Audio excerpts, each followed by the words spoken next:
Что если истинное влияние основано не на громком голосе или желании выделиться, а на глубоком понимании человеческой психологии?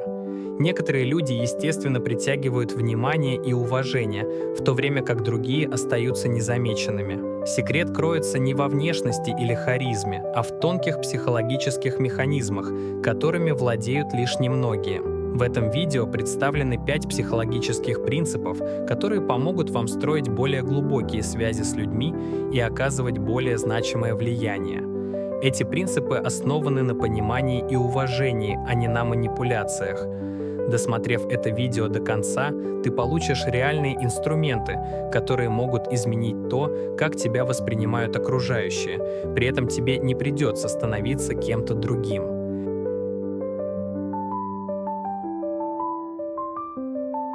Этот эффект работает на нейробиологическом уровне.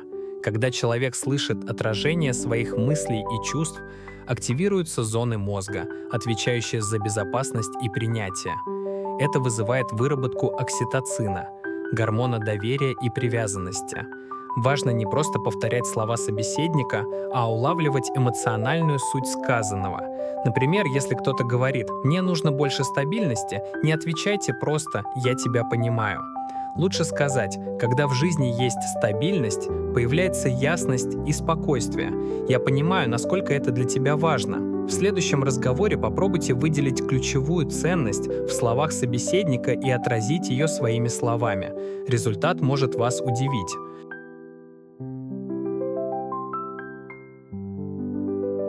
Большинство людей воспринимают паузы в разговоре как неловкость, но намеренная пауза в 2 секунды перед ответом демонстрирует уверенность и внутреннюю силу. Молчание — это не пустота, это пространство, в котором рождается уважение. Эта короткая пауза воспринимается мозгом через принцип плавности обработки. Чем спокойнее подается информация, тем более весомой она кажется. Именно поэтому великие ораторы и переговорщики никогда не торопятся. На этой неделе попробуйте делать 2-секундную паузу перед ответом на важные вопросы. Заметьте, как меняется реакция собеседников.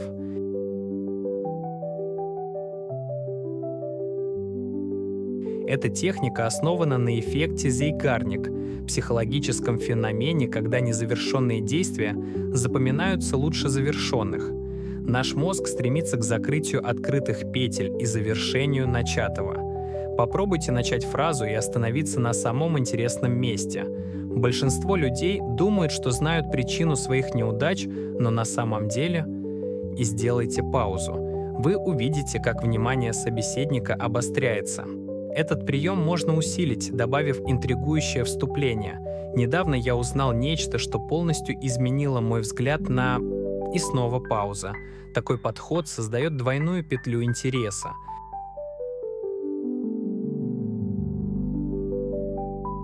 Когда кто-то пытается вас задеть или спровоцировать, первый инстинкт — защищаться или объясняться.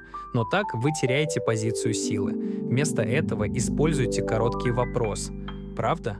или «серьезно?», произнесенный спокойно и с легким любопытством. Это действует как психологическое зеркало, в котором собеседник внезапно видит себя со стороны.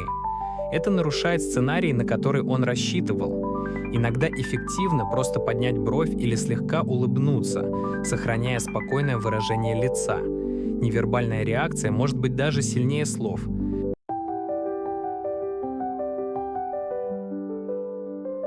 Эта стратегия основана на простой истине.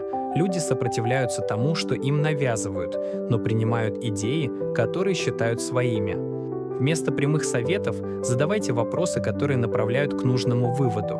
Например, вместо «тебе нужно сменить работу» спросите «как ты себя чувствуешь, когда просыпаешься утром в понедельник?»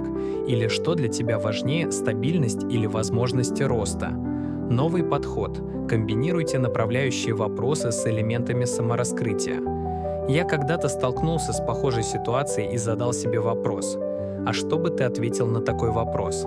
Это создает доверие и одновременно стимулирует размышления. Эти 5 принципов не просто коммуникативные техники, а инструменты глубокого взаимопонимания. Используя их осознанно и с уважением к другим, вы сможете строить более честные и эффективные отношения. будь то в личной жизни, на работе или в публичных выступлениях. Влияние, основанное на понимании, всегда сильнее влияния, основанного на давлении. Применяя эти принципы, вы не только измените то, как вас воспринимают другие, но и глубже поймете самих себя.